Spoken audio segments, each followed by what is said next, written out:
fahatelo volana septambra 2024 araba tokola finaritra tompoko vavy mitoetry ny andro antsika avy hatrany amin'ny akapobeany aloha amin'izao volana septambra zao de maina ny andro amin'ny akapobeany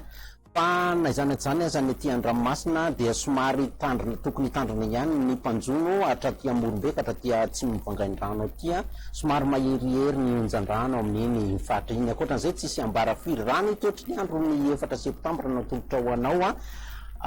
misy ny sisan'oram-baratra ty amin'ny sisan'ora natandrivindraona ty amin'ny faritra ny Nosy be Ambanja Antsoy Analalava iny torak'izay koa misy ny orana tandrivindraona ty amin'ny faritra ny Atsimo Antsinanana ty ny faritra ny Antintany moa dia ahitantsika javona na andian-javona Voamaraina mifandimidimby eo zany ty amin'ny faritra ny Antintany ny akoatran'izay maina ny andro amin'ny akapobeny raha ny tolakandro de mbola hitoetra izay oran'izay aty amin'ny faritra avaratra andrefana aty amin'ny Nosy be Ambanja Antsoy aty Analalava ny aty amin'ny Antintany ny Melaky tapany avaratry Menabe aty torak'izay ihany koa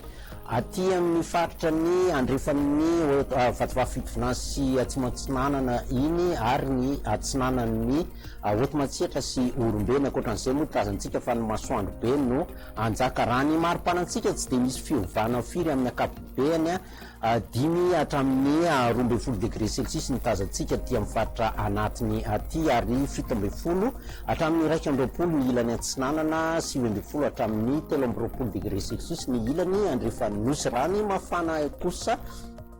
5 degré celsius aty manodidina amin'ny Maivatanàna ny aty Boeny aty ny aty amin'ny